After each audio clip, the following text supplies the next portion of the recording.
Now, this seminar is going to be about, actually it's going to be about this Agincourt or St. Crispin's Day scene I've done, large scene. But it's more about how to tell a story, how to find a narrative, and how to do it in miniature form, really. So I will ask you, what is a good story? So please, help me. What is a good story? Or a bad story? We all seen them in films and read them in books, but what is a good story? What makes a story good? A relatable story. Sorry, eh? Relatable. Yes, that you can something relate to, that's good. Anything else? Help me out here. You can see the story at once, but then you can keep exploring. Yes, it's obvious the story in itself. Anything else? Hold your interest. I'm sorry? Hold your interest. Yes, exactly. And what holds your interest? What would that be? Depends on the person. Yes, it does. It is very subjective. It does depend on the person who's viewing it and who's doing it too. But I think the main thing is to have a story very clear when you see something, especially in movies you have the help of audio and moving pictures, of course. We don't have that. We are static miniatures that doesn't talk or move, hopefully. So we need to compensate for that. We have to make kind of, it's overcompensate for that to make it extra clear what the story is about. And to do that, we need to be sometimes over the top, I think, not to hold back. I think most of the sculptors and vignettes and dramas that you see are maybe doesn't dare to take that extra step to make the story very clear, what it's all about. And that what makes good story. It should be when you see it, you should see what it happens. What's on the base, what the figures are, how they're interacting, how they work together. And it's easy, you've seen these, we've all seen these horrible films that are really bad stories. They're predictable, they're cliche, and you've seen it, and it's been done too many times. It doesn't interest you at all. I think it's the same with sculpture. Any art form, really, if it's done without any emotion to it, but a clear story, it doesn't create an interest at all. So I really try to find a story. Well, you're off already. I'm going to close the doors next time and lock them, actually. Do that in school and work as a teacher. So anyway, I always try to find the story about a certain subject. It doesn't matter what it is, really. It could be French Revolution, which I love, and it could be Vikings, could be World War II, it could be civilians. But it has to have a clear story, something I can relate to. And then you really look into it. You find the characters, you find these persons in that story. What it's about, what's happening. And you try to tell that in a very clear way when you sculpt and create the scenes. Could you show the first... okay, here we are. Yes. So, St. Crispin's Day, I named this scene here, which is... actually, St. Crispin's Day is the 25th of October, when the Battle of Agincourt took place in 1415. And, this scene is the biggest I've ever done so far, and there's a lot of planning, replanning, cursing, and readjustment all the time, really. And I think it's a good example of how to preserve, persevere, and to really keep the inspiration up at times, which was a bit hard since it was a huge project here. But I think this goes for anything that you will do, anything of sculpting these large scenes. You need to plan it, and above all, you need to be able to readjust. I can't tell you how many times I had to reposition a figure, re-sculpt it, repaint it even, to make it all work together. Very important that you see a scene as not a group of individual figures. They must work together. See them as an organic mass, as I try to do. They're all three-dimensional pieces of a puzzle, and they need to fit together in every way. Practically, emotionally, and painting-wise, they need to be one. You shouldn't have something that stands out too much. They all interact as it should. Very important. Otherwise, you're going to end up with the scene. You have beautiful sculpted figures, beautiful painted, but they're all going to look like individual figures that happen to be on the same base.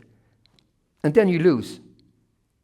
Mike, this story. Yes, sorry. Did you have a huge diorama from the beginning, or did it grow during the time? It grew. I'm going to show you some more photos here.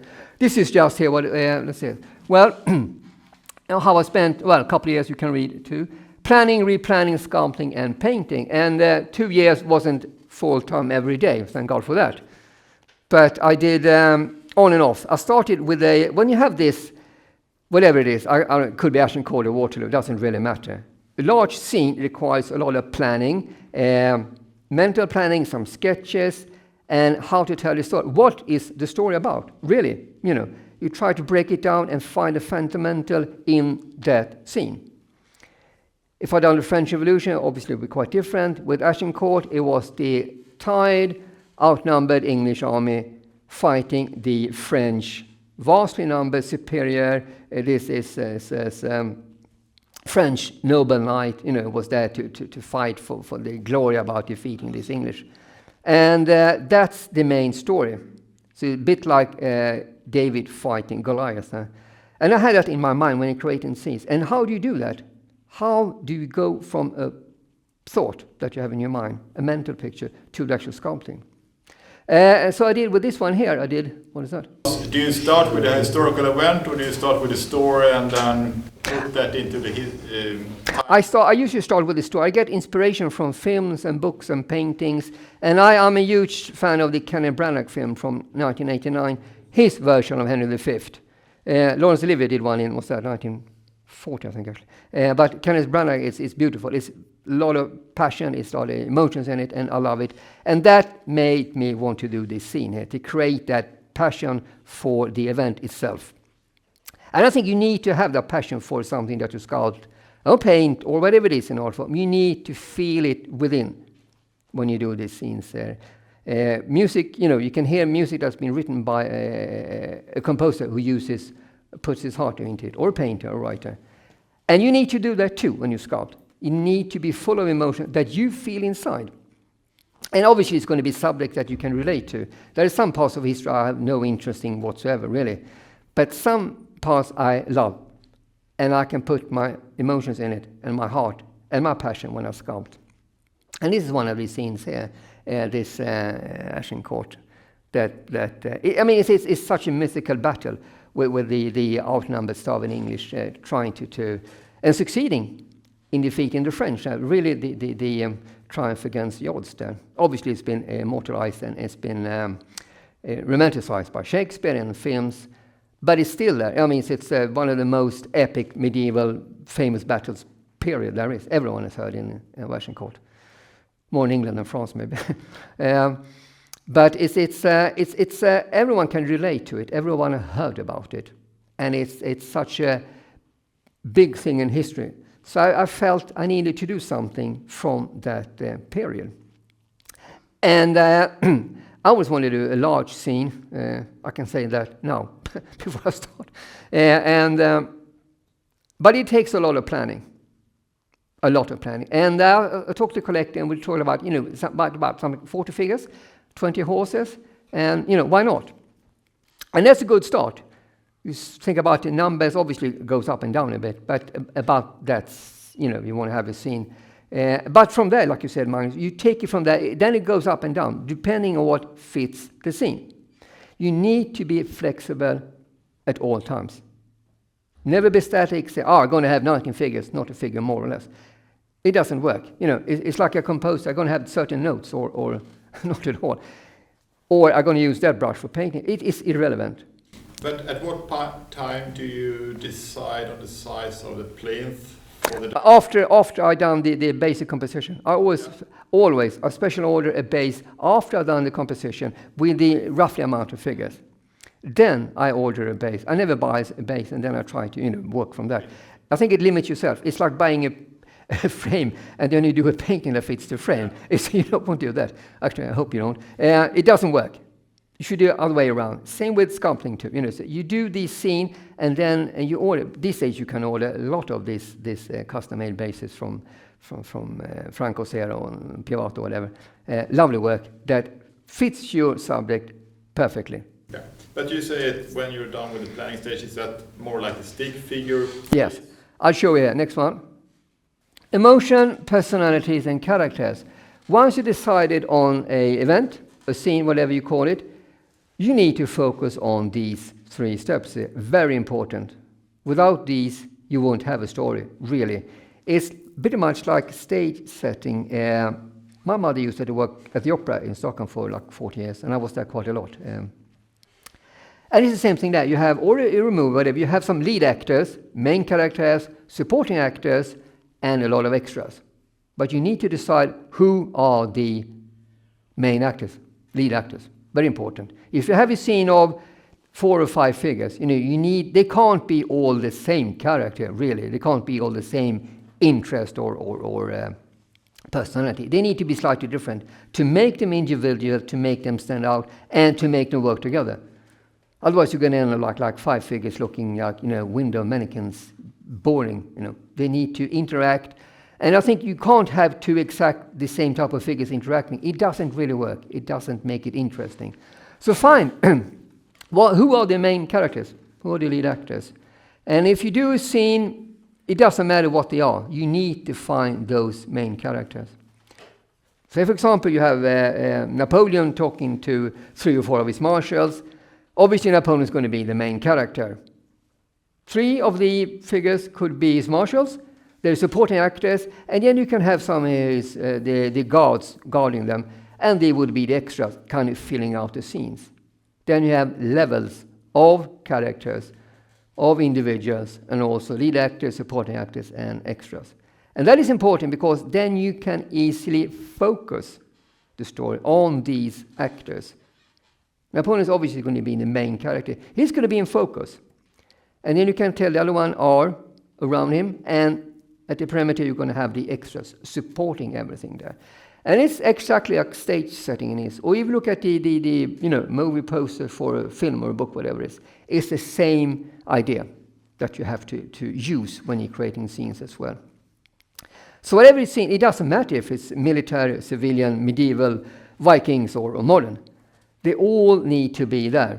You can't have same type of characters, some individuals. It doesn't really work.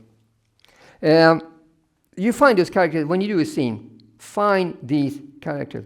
Before you start sculpting, before you're painting, you need to have that clear. What is the story, who's going to tell it, and who's the main star in the story here?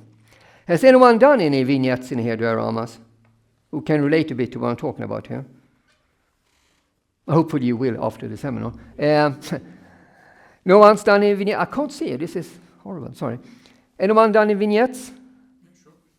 Yeah, you have. Good, good. So did you think about that, to find a main lead actor? Yeah, sure, but I would tend to put the main character somewhere near the center or the mostly visible part of the... Yeah, you can do that, yes, if it works in that scene, yes, of course. But it still have to be that lead actor. Main character needs to be there.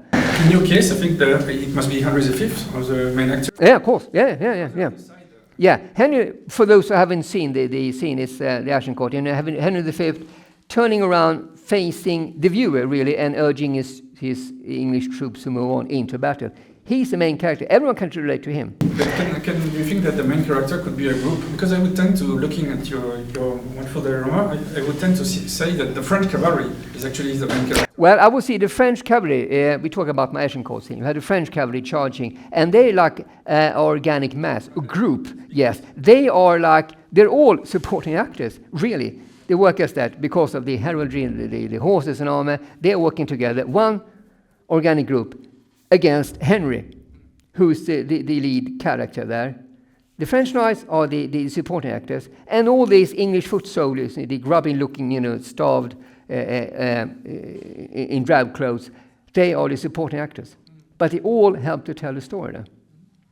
So once again, you have that lead actor, supporting actors, and extras. And I think you should have that in every story. It does help to tell the stories, really. Anyone? I still can't see. Anyone else who had done any vignettes in here, dioramas? Yeah, yes, but we dare not to say. Oh, come on. You might unlock the door if you say. So, did you do any vignettes, or what was it? Yeah, actually military vehicles with figures on top. Yeah, good, yeah. I don't care what it is. A good story is a good story, regardless of subject, really. So, how did you approach that one? Now looking for indeed a strong point Yeah. that should attach the viewer immediately. Yes. And then indeed finding some support stories Good. Yes. to support the main story. Yes. Good. Good. Those are the, but I'm not mind blank. Well, you might be someday, actually. No, you don't have to be. You're going to make your own, way there. Don't be like me. Be your own is better.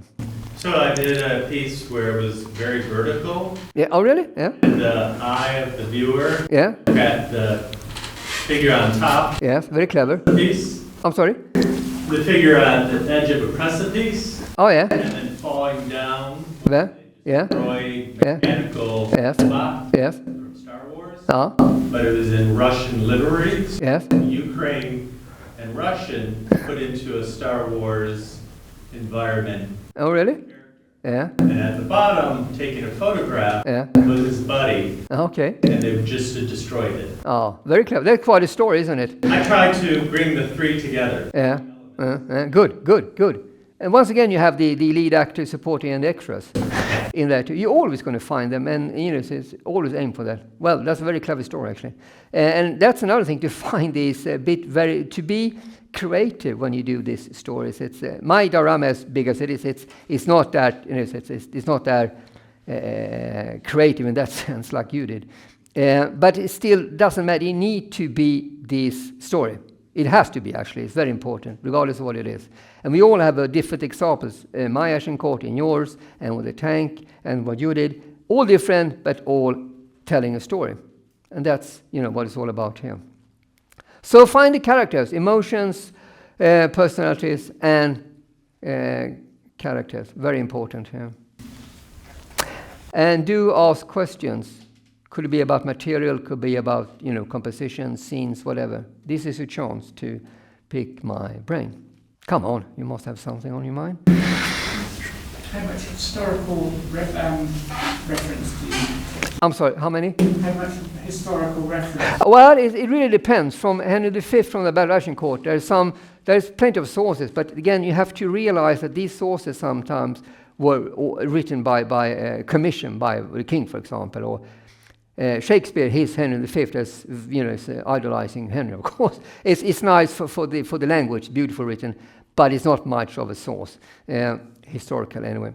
So you have to read as much as you can, and then you have to realize you're always going to be artistic license, whatever you do. And I think it's all for the good, really, to have that. I'd rather see watch a scene that is perfectly, emotional and lovely done, that might be more artistic than artistic, than the other way around. You should always aim for the feel of realism, but you can't really do it perfectly miniature form. I think it's doesn't really work. I try to read as much as I can, and with Agincourt, all these myths about the battle and everything there, we rewriting the history quite a bit there, and we always will do that, of course. So try to find as much as you can, as much as you want to read about, I think, actually, and then you create something out of that, your own. How you see the characters. But some of these references, the books, might show more of the author's viewpoint than what happened, really. With Agincourt, for example, we all know that they were, the half of the English soldiers had dysentery, and they were outnumbered, and they shot down with arrows. But it's, all that's been rewritten. They did not have dysentery, the English soldiers. They were sent home before the battle, and they weren't that outnumbered as we had thought. And also the classical scene when you have this English longbowman fighting, shooting the arrows into the sky. It didn't happen. You did not show the arrows upwards. You shot them actually horizontally towards the horses, because the first time it's ever been shown longbowman firing the bow like this, shooting, is in Lawrence Delirious' Henry V, his film from 1940. There's no sources showing that. So a lot of these myths you have to dismiss, and you have to rewrite history. And then you use what's left there, and you create something from that. But it's always, you find out, you can read forever on a subject, I think, actually, but you need to draw the line, how much of this can I use? How much should I use? And then you take that and you put your own version, your own, how you see it, into your sculpting. So it depends on the subject. Some Some subjects you can read a lot about, and obviously less so on others. But it's also going to be, you have to use your common sense too, and take out the best, most relied parts. One thing I never use is using photos or reenactors. You know, you're going to have this middle-aged men, even younger than me, and they're not the most physical fit person dressed up in a uniform you can buy it in a masquerade store. They're not good for references, I would say. So if you want to look at, you know, whatever you can, uniforms, whatever, be very careful at reenactment groups. I would not use that for references at all, actually, unless they're very, very serious about it. Look at museums and such, for example. There you can find something in there. Welcome. No, it's okay. Good question. Any more? Come on. How to read up on a subject. What's more? When you paint your figures, is the lead figure painted a little bit lighter to stand out than the... Well, yeah, I like to, when possible, I like to choose color schemes or uniforms that make that figure stand out. Yes, it helps a lot. For the Napoleon, for example, that's kind of reverse. He had his grey coat and he was kind of dressing down, really, compared to his marshals. And that made him stand out in comparison with his marshals, which is quite, watch why he did it, clever, you know. So yes, I like to choose. If I have, you know, a group of Vikings, for example, you can pretty much choose the color schemes there. And you can have the Viking chieftain perhaps in lighter colors than the rest. Probably brighter too, and it's a bit more affordable that he could have costly clothes. So do that, yes, whenever possible. Make the lead actor stand out, not only in the body language, the character, but also in the clothing and in the painting too. They all work together. Sculpting, composition, and painting all work together. You can't and you should not separate them. They're all one unit, really. Good questions. More, come on. Magnus? But, for example, if you incorporate structures, buildings... Yes. Is that sort of like a backdrop? Yes, it is. I would say that too, yes. For me, these are non-organic, they're static, and buildings, vehicles, whatever it is, use them as backdrops, because obviously in most instances it's going to be a bit bigger and higher than the figures themselves. So use that as a natural backdrop and make sure that they are not brighter than the figures.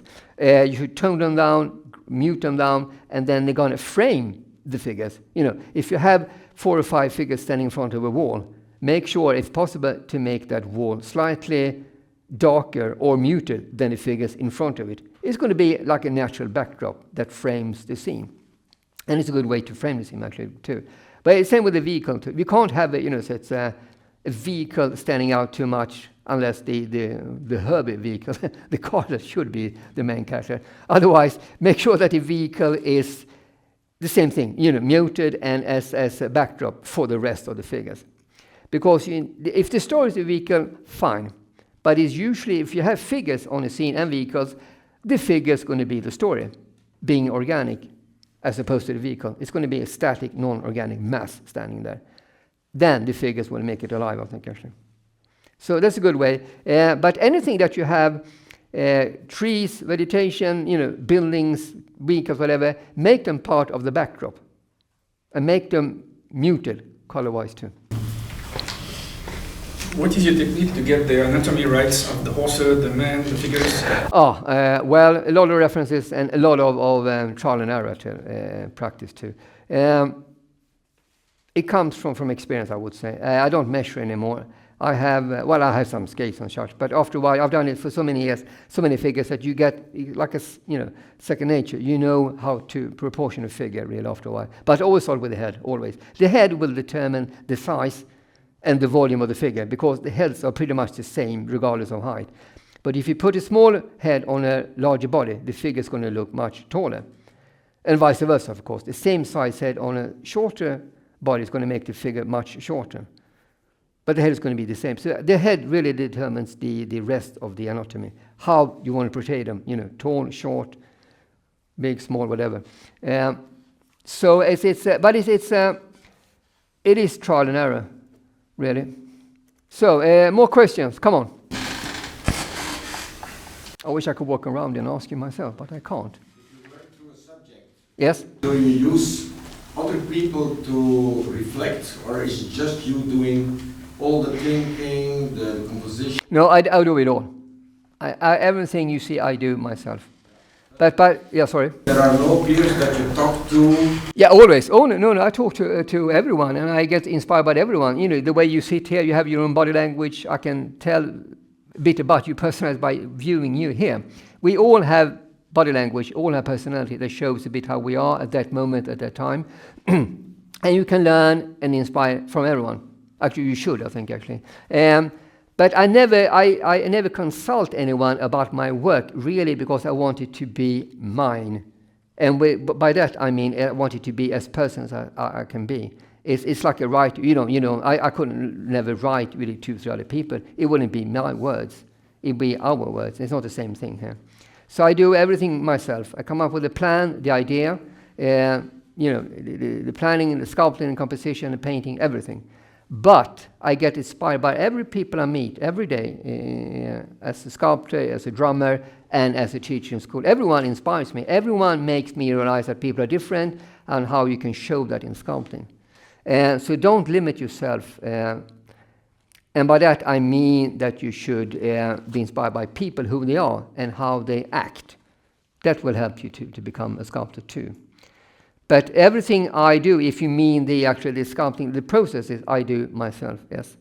Yeah, do it yourself, but I meant actually reflecting, like, what do you think of it? No, I don't. No. Because you can ask 10 people, they might have 10 different ideas. So once again, why do you draw the line? Who do you who would you ride the most to ask? Who would be the best person to ask? And if it's someone that you love, they might be kind and more than honest. Hopefully they will be honest too. But it doesn't really matter as long as you feel this is what I do. This is me. But if you have any doubts, if you need to get some help, then you can ask someone that you trust. If you have some anatomy problems or something doesn't work out, talk to someone that you trust, that are experienced and will help you in a constructive way. Because criticism in itself is useless. It's got to be constructive, otherwise it's just putting people down. And it's pointless. So if you're ever in doubt of something that you sculpt or paint, and you need to kind of ventilate, you need to talk about it, then you should do that. But use that to create something that is you. Don't let anyone do it for you. That's the difference there, I think. And I always look at everything I see, this sculptings and paintings and exhibition, and they're lovely. I learn from everyone, Doesn't matter if fantasy or vehicles or ships or figures or whatever. Everything you see, you can learn from. Welcome, Daniel. Thank you. Sure, it's detention for you, being half an hour late. No, welcome. You're excused. Good question, though. So, but if you really are in doubt about something that you have sculpted or painted, you should ask someone, but not to use that advice directly. Don't change that because someone else thinks you should. Your thing with the feedback you get, whether you use it or not, is up to you. Yes. But you can be open and just get feedback. Yeah. It depends on the reason why you want feedback, really. Is it to improve, or is it just to get a compliment, or is it to? Yeah, if it is to improve, I would probably the best thing is really to take some art classes and look elsewhere for inspiration and guidance. But it really depends on who you're going to ask, the answer you're going to get. I think it's very much up to that, and obviously how you use that or not. So, and I rarely ask colleagues, even though I love my colleagues in this world and business. I prefer to work by myself, and then I rather discuss it after. And if I have any doubts, I study art. I look at art, I look at people, and I kind of scrutinize, and I really hard on myself to see what is working and what is not working. Then I take it from there and learn from it. And probably the best way to do that might not be to ask someone else, but to take a pause from it. You take a break from what you do. Like this scene here, I've been working on this for 2 years, on and off. And the thing, you need to take breaks. You need to have a pause. You need to create distance to what you do. Otherwise, you will always question yourself. If it's good, if it's bad, I can't see anymore. You get blurred. It's too much of it that you've been working on. Then you need to take a break. Do something completely different. You can play football or watch your film or whatever it is, or do other subjects as well, sculpting projects. I like to rotate. I usually do 2 or 3 projects at the same time to keep the inspiration up, and to not to lose inspiration of just one project. But if you are in doubt of how to improve with something, then you should ask yes. But don't ever let anyone steer in different directions unless it's something that you really want, because there's a fine line that you may end up sculpting like someone else, or painting like someone else, and I don't think that's very healthy in the long run. Make your own mark and use whatever you can as guidance and help, but make it your own. Yes, of course. Come on, questions. So you, Well, 3 at once. Well, good. Well, you're opening up now. Good. I like that. So, who was first? You, please. Well, you're fighting about asking. Yes, go ahead. Who? Was it someone down here, I believe? Sorry? do you ever take inspiration from classical sculptures? Always. Always. Daily. My main inspiration. Classical art. Yes. I love historical miniatures, but my inspiration is definitely classical art.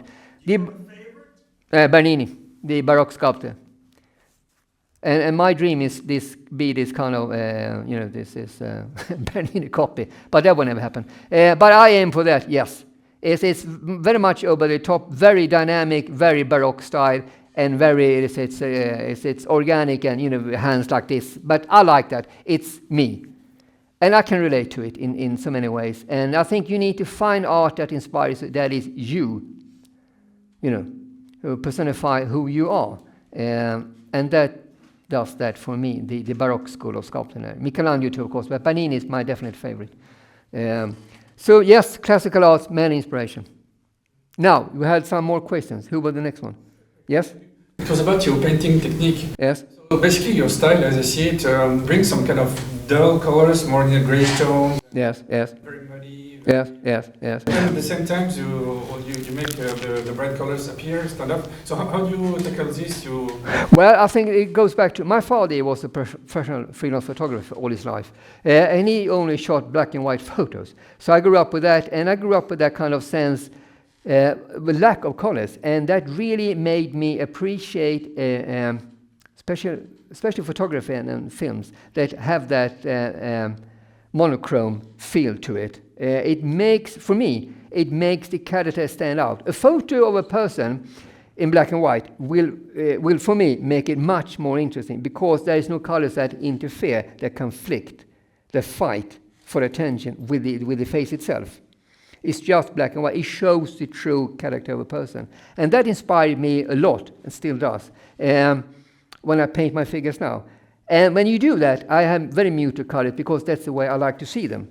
And then I have some bright colors that makes it stand out. But by having these muted colors as well, the vivid colors, the stronger ones, going to look stronger in appearance, and vice versa. They work together. That's something to remember too as well. All colors are working together. They have to work together.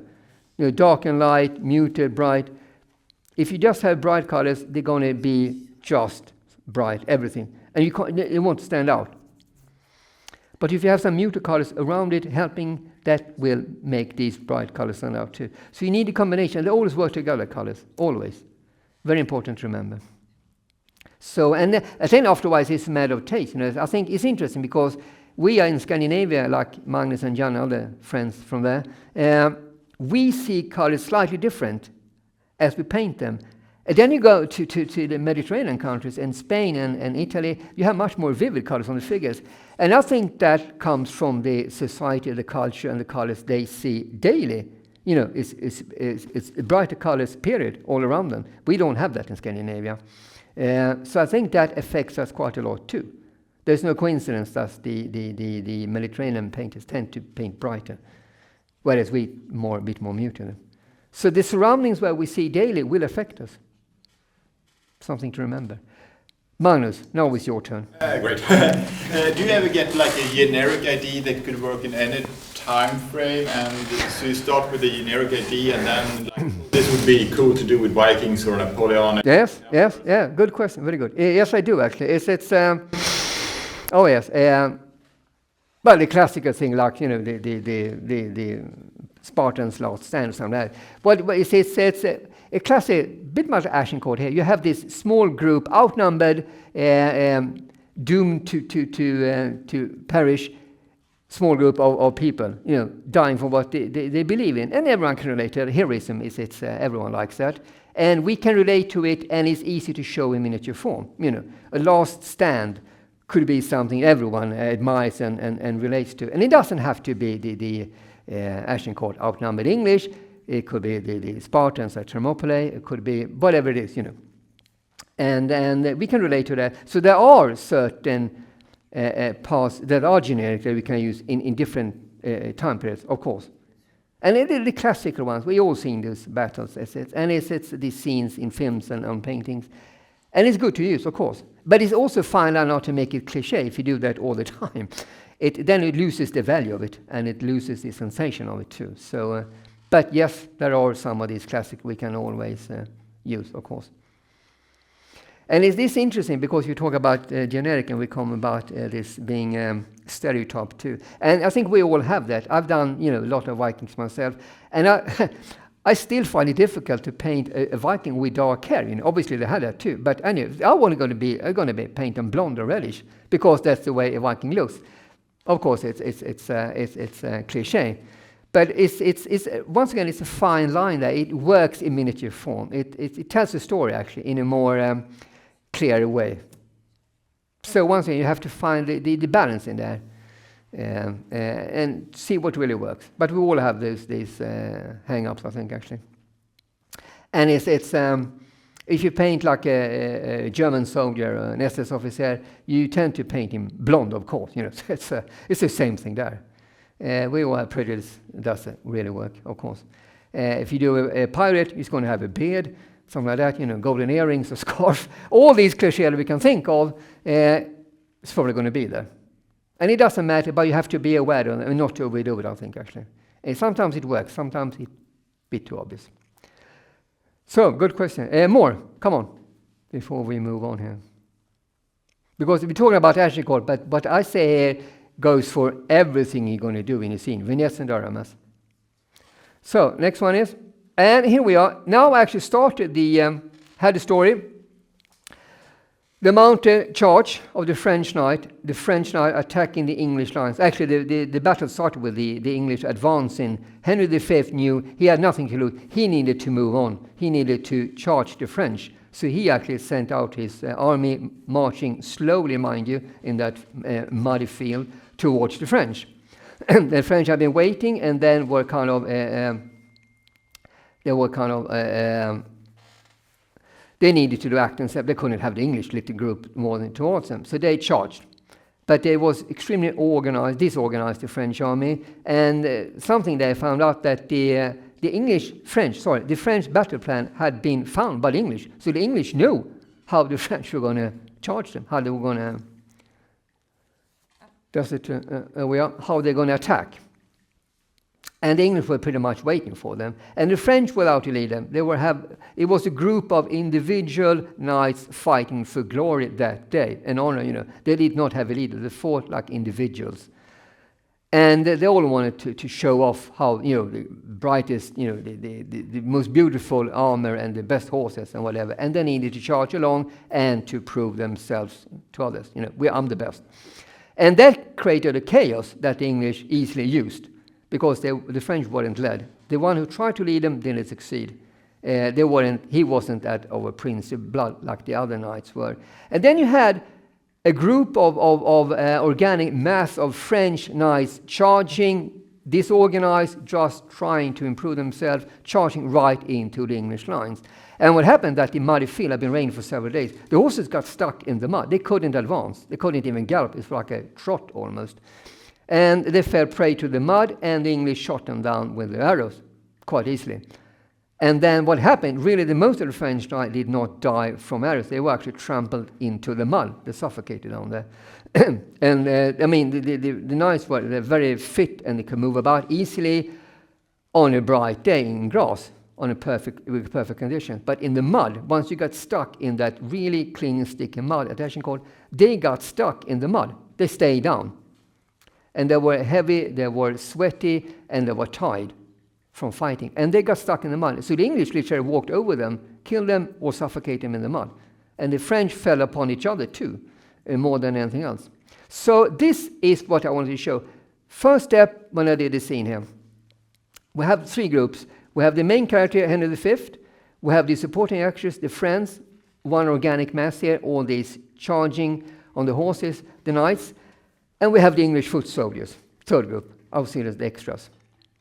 So I started with the horses. And because the foot soldiers, a single figure is a lot easier to animate and work together as it is with horses. Horses being bigger, they need to work together to create a scene. As you can see here, this I think I must have done, I don't know, 15, 20 different compositions, different ideas, back and forth, back and forth.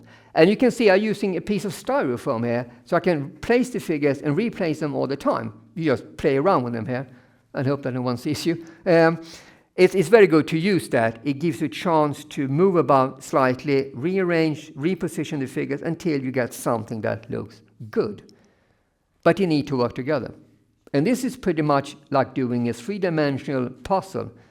And there's a lot of readjusting here to make sure that you work together. We're talking about, there's about 20 horses in this scene here. From lying dead, from about being wounded to rearing horses, all in between there.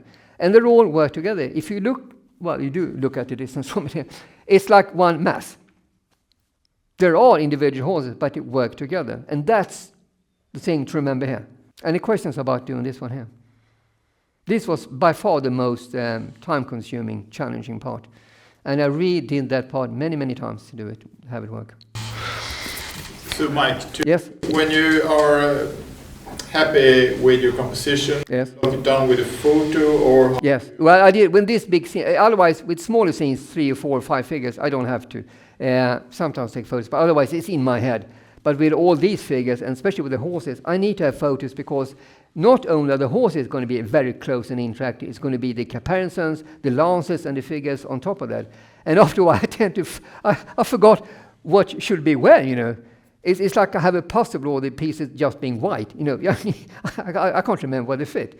So I took some photos actually of this while it was here, and then I did the knights one by one, but still using the photos to see where we should be.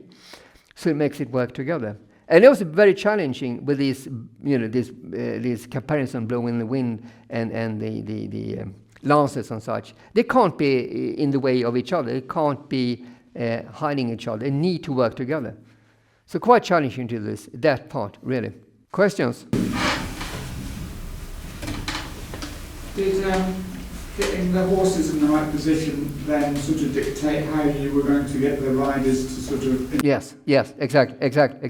Yeah, of course, yeah, very good. I mean, a rearing horse, I want to show them, you have them, as you can see there in the background here, the 2 rearing horses, the highest position ones are in the background. They become a natural backdrop. You can't have it in the foreground, they're going to hide what's behind that. And then you have the horses in the foreground, the lying down, the wounded, the dead horses, and it goes like a natural background from the front, the first level to 3, 4, 5, 6 level to the rearing horses. And obviously that's going to show a bit of the character on the knight that's going to be on that particular horse, yes. And once I've done these horses, one by one, make it work together, then I started building up idea, what kind of knight.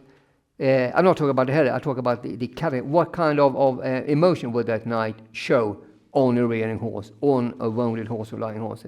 They all should be slightly different, but all should show confusion and fear and being disorganized too.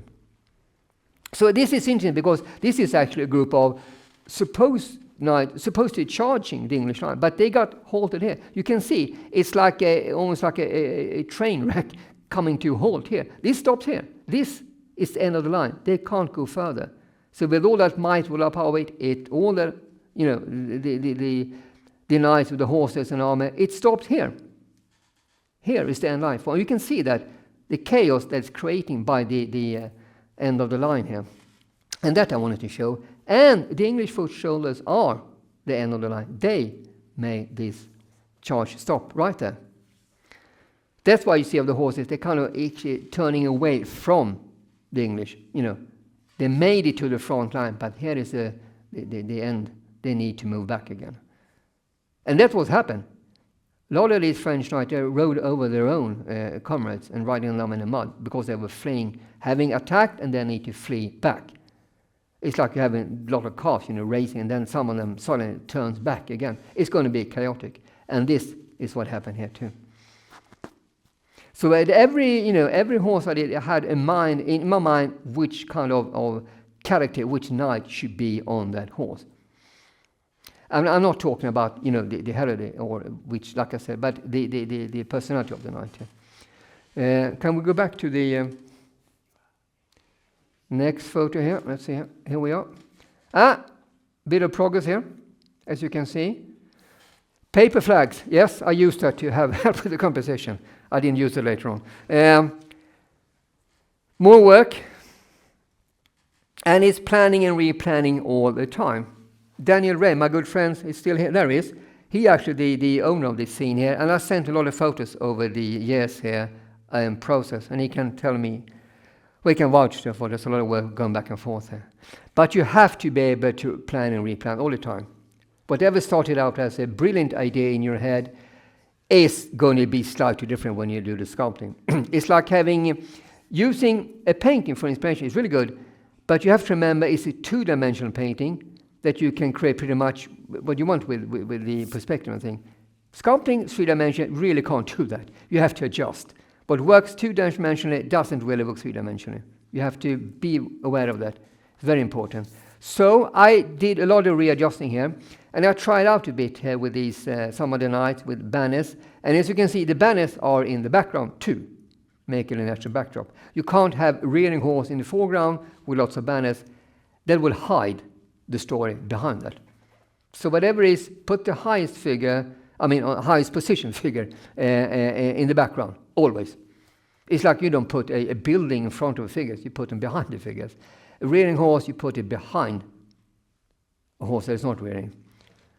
A mounted figure, you don't put in front of a foot figure, you put it behind. So think of levels, first level, second, third, and fourth, going up like this. Very important. So first level is the lowest one. It's a classic example. I have the football teams taking a photo of the team. You don't have the guys standing up in the front row. They are going to be on the back row for that reason. Very important when you do scenes to remember that. You create natural backdrops. Goes for vehicles, banners, lances, animals, trees, whatever it is. Anything that has the highest point should be in the background. It will help to frame the scene in a very natural way too. And I started doing some knights here, you can see, and it just took it from there. And the English I hadn't started here yet with. I had an idea what to do, and that literally build up by themselves. But I did start with the French first. I did start with the horses. When you do a scene like this, you need to start with the biggest object there is, individual or in mass. And obviously it was the horses. Horses would tell the story of the fear, the chaos, what happened here, this organization here. And you can tell by the horses here, you can see here, it's like a invisible line there. They can't go further. Here, there's the end line there. And the horses are rearing, full of fear, and they want to run back. And then obviously you're going to have the English that will help with that. Well, more paper flags and more knights actually. Here we can see it start building up again, and it's just once you have the composition done, more or less, the actual sculpting is not that hard to do, but it is sometimes actually. No, it's not hard. It's time-consuming, I would say. It's a lot of work, but it's not hard work. It's like doing something ring mail. It's not that difficult, but it takes forever to do it.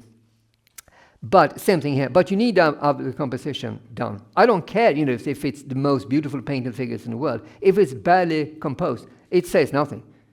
Vignettes, dioramas are all about storytelling. That's it. First rule, create a story and tell a story that the viewer can easily relate to and easily see what's going on here. Then it's a good story here. Well, the knights were building up bit by bit here, and they put on the saddles and campaigns on the horses and such. And Problem with the comparison, this, the covered cloth they have on the horses, is when they were billowing out and blowing, that might intervene and hit each other. So I have to be very careful with that too. That took some time to readjust. Had you done it in something like in lead sheet or something, which is flexible, you can actually readjust it all the time. But I didn't do that. So this is all sculpting. And what I use for sculpting is I use Magic Sculpt for 90% and some Dura mix with the Magic Sculpt sometimes for other parts as well. It depends on the subject. Once again, like we talk about, different kinds of paints, brushes, it doesn't matter. I don't care what you use as you feel comfortable using it. You need to find what works for you. You can talk to 20 people about brushes. You're going to get 20 different favorite brushes. And I don't care if that brush is perfect for him or her. If it doesn't work for me, then it's irrelevant really. You need to find what works for you. And brush is a good example. I've tried a lot of brushes, and now I'm working with, I got some A-key in scale 75, which I find really nice. Winsor Newton, I love Series 7, but it costs a fortune, and they're not, I don't find them better really these days. So whatever works for you, There's no one going to tell you, oh my God, that figure, that must have been painted with a Winsor Newton brush. You can't tell. It's pointless. But you need to find materials that works for you and with you. Very important. Same with putty. I used to start using, what's it called? No, I don't like that. I find it very difficult. It's this kind of rubbery chewing gum. I use it mixed with Magic Sculpt, yes, but not Dura by itself. I find it very difficult to work with. What's it called? I use Magic Sculpt, but no, I hate milliput. Sorry. No. A and B, American. It's quite nice, but it's very hard and very heavy too, very dense. So I didn't use it anymore. Kind of break the tools using it. No, but Magic Sculpt I love because it has the kind of wax feel once it's fresh, and it's not that expensive, especially buy it in the States, being made in America. But I use Magic Sculpt, which I love, and sometimes I mix a bit of Dura into that to make it more flexible. So that's what I use for the sculpting. But once again, it doesn't matter. It's just a tool. Everything here is about the composition, how to tell the story, not about the materials. Find what materials that works for you. That's the only thing that matters, not what everyone tells you to. Try different ones and go back to one that you like. Best rule, really. Questions? Come on. Help me out here. Do you sculpt all the horses? No, I convert them. It's too much work to sculpt horses from the scratch. I'll tell you, it's a lot of work. I've done that in the past, and I have a lot of horses. I re-sculpt and I use parts of it. To sculpt a horse is very, very difficult, complete from scratch. Very few people can do that, really. And when we have 20 horses, I might not do that in the near future, actually, scratch with 20 horses. So I use a lot of parts in re-sculpted horses, and all the necks are definitely re-sculpted too. Some of the heads too. Are the horses sister acts? No, they're not. They're actually from it's one of the Russian sculptors works from Castle Miniatures. I can't the Russian sculptor, very good horses, lovely horses. And the resins are easy to work with. His wrecks are nice, but a bit too slim to be a medieval war horse, a bit too narrow too, I would say. You need to build up some volume to them. These are really good, and being resin is easy to re-sculpt them too.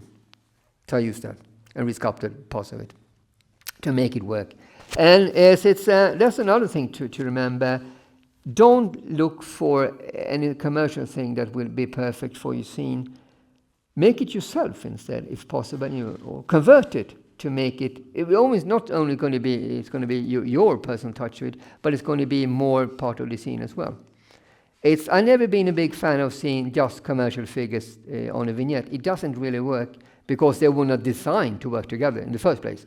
They were designed as individual figures, and that's what it's going to look like. Individual figures on a base, actually.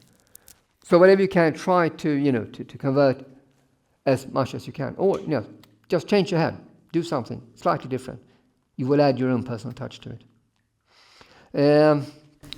Question, Mike. Yes, go ahead. Like a big diorama like this, yes, with lots and lots of figures. yes. do you work like one figure at a time, or like sculpt No. arm, or? I do, yes, I do. No, I do these stick figures, basic naked figures, really, animate, and then I need to do that. Then I do them all at once. They need to work together. This is one scene. This is one organic mass. They all need to work together. You can't do one figure ready and hope it's going to fit the next figure, and continue. It doesn't work. It's like you do in sketch. You don't do a sketch of one figure and then the next. You do pretty much all. They need to work together. It's very, very important. But once I've done this half-naked stick men working together, that's the composition. Then I sculpt the complete body, and then I can do the torso. I usually try to work one figure at a time, as much as possible, and then move on next one. Depends on what it is. Sometimes I use several parts, but it's a fine line. If you do too many, if you do sculpt three pair of sleeves on arms at the same time, they might end up looking the same after a while, and then you lose a bit that individuality that we're aiming for here. But it's same with the painting. You should go. I like to go back and forth, really. Yeah. But I never do a whole figure completely and then go to the next one. I think that would be too time-consuming as well. Mike, when painting, do you sketch a lot to get, as you say, the desaturation versus the more saturated? No, I know it in my mind really before I actually, especially painting. I know exactly how to paint what I want to see in the scene. It actually comes with the composition in the first place too. When I sculpt these figures, after what I knew, that figure needs to have that color. These knights, you can't. In the scenes in the drama you can watch tomorrow, see, we have one of the rearing mounted French knights at the corner in the foreground, and he's pretty. One is heraldry all in black with some gold fleur-de-lis on it, and there is no way I'm going to put that in the middle, having a red knight on the corner. You need to make sure that the sidelines framing the scenes like this should be slightly darker, creating vignette color-wise, and it should be more brighter in the center. It's like you're putting a light on the focus, and it goes slightly dimmer towards the outskirts of the scene. Same thing when you choose colors. So yes, I do plan the painting long before I pick up the brush, really. Some adjustments need to be made, but I always do that, always. Another question, Mike. As you say, when you do the more blurry, also work with like softer edges and not. No. I like to actually. I haven't dared to do that yet. I might when I get older and wiser. I might do that, but no, I haven't done that yet. I'm a bit afraid, I think, actually, to make it too. It's a good idea. I like to do that because they create like this being out of focus feel to it. I haven't done it yet, but it's a good plan. Maybe in the future. But no, I tend to paint the same type of detail on everything, all parts of the figures, which a bit time-consuming sometimes. But I choose the colors to be more subtle and more subdued and more or muted towards the outskirts of a scene, So what you have in this, the brighter color in the middle, the light in the center, and then it goes slightly dimmer, slightly darker, slightly muted colors towards the perimeter. Do you take into consideration, like for the skin colors as well, more like tan, sunburned, more? Yeah, if possible. Yeah. If possible, yes. I like to do that too. Obviously, this French knight didn't spend much time sunbathing, so they're pretty much the same. Same with English knight too. It's English, like Scandinavian people are pretty, we're not known for being dark-skinned so the English army, we walk through these dense woods in the rain and everything there. So they weren't there. I doubt very much that the Henry V's English army had a tan when they walked in France in October during the autumn. I can't see that really. So I made them a bit lighter skin. It adds to the feel. It makes them more fragile, I think, actually, having that lighter skin colors. It makes them look thinner too. And more starving to. So it's an interesting point. But try to use the colors as much as possible when you compose. And I see, for me, it's a big part of composition.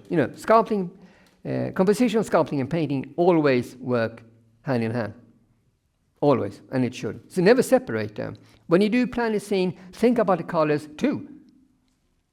Before you touch the putty, before you start painting, does it work? You can't have if you have a scene with some vehicles, you can't have a red fire truck, at the end or side, and then you have some muted colors vehicles in the center. It doesn't really work. Focus going to be in a red truck, of course, the fire truck.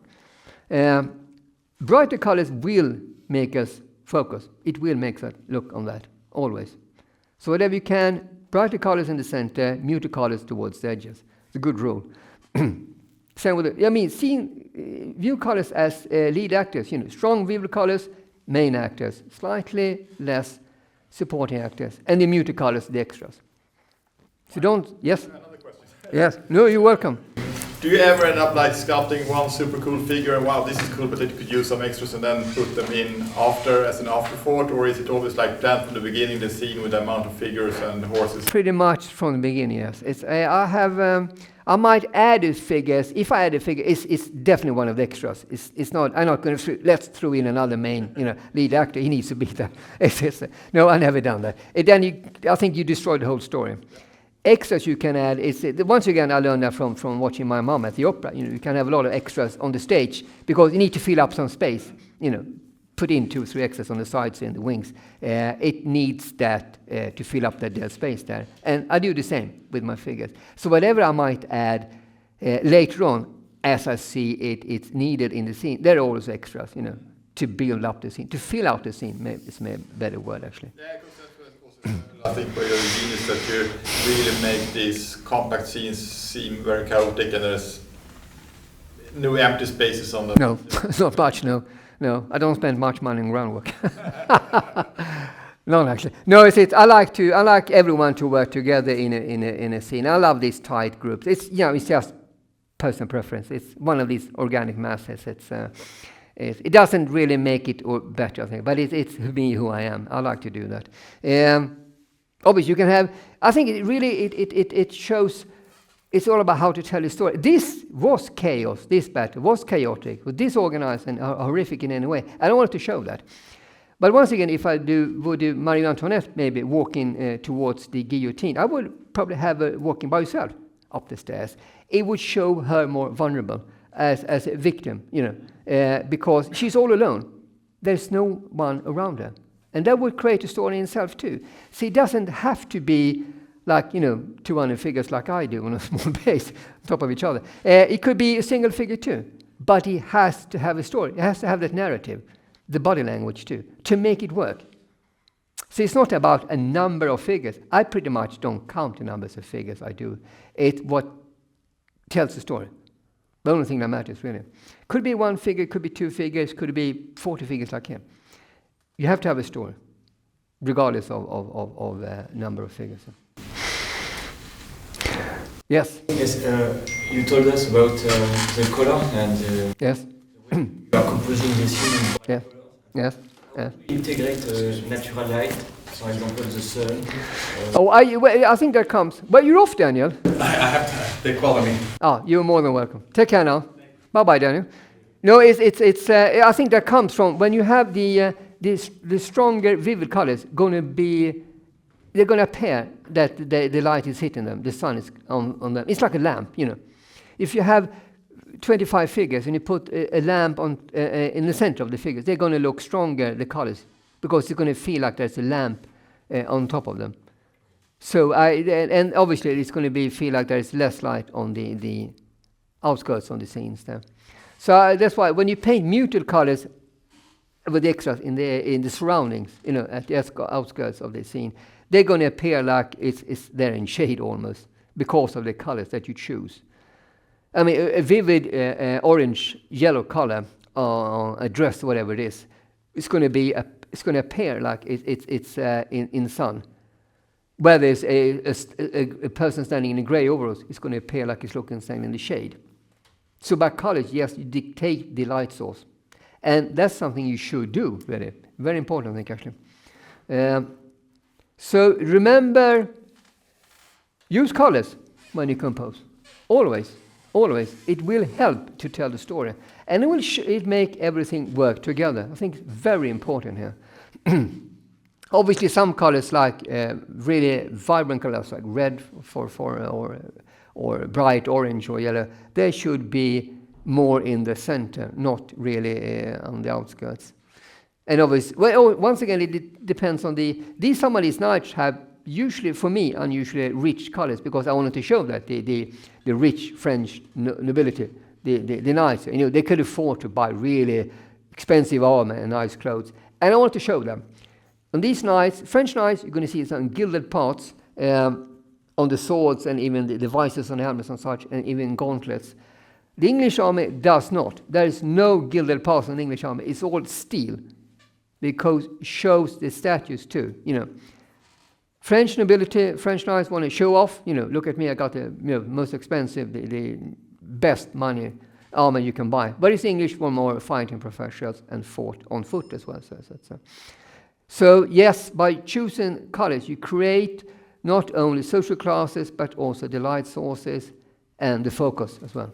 So whatever, yes, use painting every time you compose something. Colors will invariably draw attention to them. Some will not in the same way. And red signals fear, white innocence, green harmony. So remember what colors are for, really. There is a emotion behind every color that we can help to. Come on, questions? Do you have a viewing point in mind when you're planning? Yes, I do, always. Yes. How do you yes. take into account Yes, always. Yeah, I do. That's why I very rarely put my figures on a round base, because then it's no clear viewing point.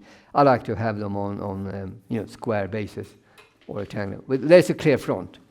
That this should be the viewing front. I think it helps to tell the story too.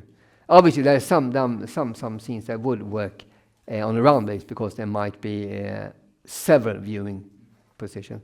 But I do have a clear vision. What is the viewing point? What is the front of a scene? What do I want the viewer to see?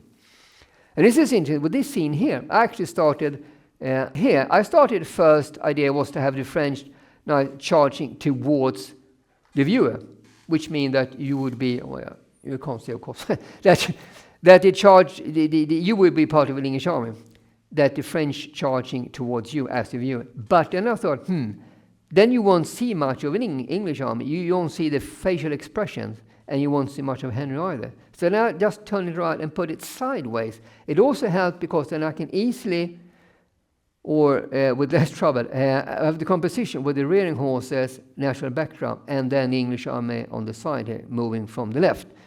But it also, above all, gave me a chance to see the English soldiers, their facial expression, the body language, as they are full of fury and anger and frustration, attacking the French. You can see that in the body language and the hands and the facial expression. Had we done it viewing the English army from the back, that would not have been possible. So yes, you have to have a clear viewing point. It will help to tell the story. Because that your viewing point will be the one that the audience will see. You dictate what they should see. So you make that work, really. Very important thing too. Yes? With the time? Oh, I thought it was going to be like 3 hours. Sorry. Can talk forever. Should ask my students then. Yes. No, a quick one. Well, here we are, some things to remember here when you leave here. And this goes for anything you want to sculpt. Doesn't matter. Vehicles, buildings, horses, figures, historical, civilian, military. It doesn't matter. Always remember these points here. And above all, be flexible, replan, redo, rethink, and move forward. And you will be, you will come to a situation where you say, I hate this, I'm never going to do it again, throw it away almost. And that's okay. We will all feel that from time to time. Then you just take a break. You take a pause. Do something else. Do another project, and then you head back and see. Then you're going to see, it wasn't that bad. I don't hate it as much as I did last week. Take a break from it. It's very, very healthy to do. And then you go back. And do not be afraid to replan and readjust and be flexible. Last questions here. Yes? Do Do you ever consider, you know, you're talking about your lead actors and Yeah. so on. Do you have a kind of idea of a cast of characters and maybe names and biographies? Because you spoke about knights, Yeah. French knights, Yeah. extravagant looking, and the English archers are Yeah. kind of the Yeah. load up. I mean, giving them names and giving them little bios. I mean, would that help explore and expand? Well, I do it mentally. I wouldn't write it down really. So I do it mentally. I see these characters as individuals, as person, yes. And I kind of create, I create mental pictures of this person, how they feel in that situation, yes. But I don't write it down. I don't do sketches about it. It's within me because it's part of the story. It's more about creating an emotion that this person represents. Could be fear, it could be frustration, anger, guilt, whatever it is. Use that emotion or emotions when you sculpt. So, last questions in plural. Come on, this is your chance. Anything? Okay, Mike, I have a question. I feel like I've been asking too many questions here. No, you can't do that. Only too few. Yes? Go ahead. You mentioned balance, and when you're talking like the balance Yes. between the colorful figures, extras and the support, Yes. Yes. is it just by feel, or do you have like 137 system or something like that? No, it's by feel and experience. Yes, it's by feel. And by the way, I haven't paid my friend to ask all these questions. He just likes the beer.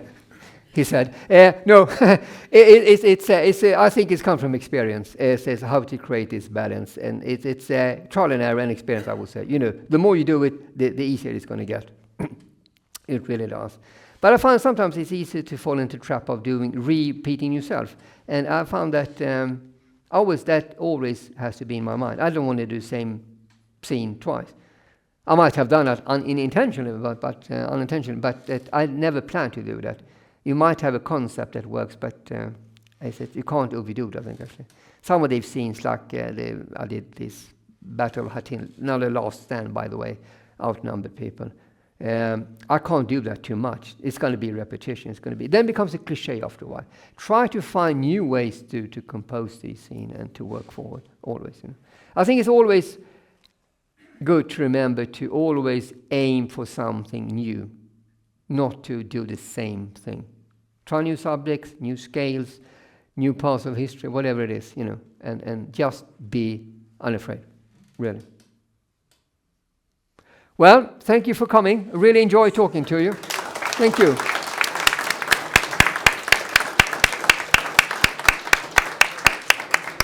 So, you want to get some money now, Mannix?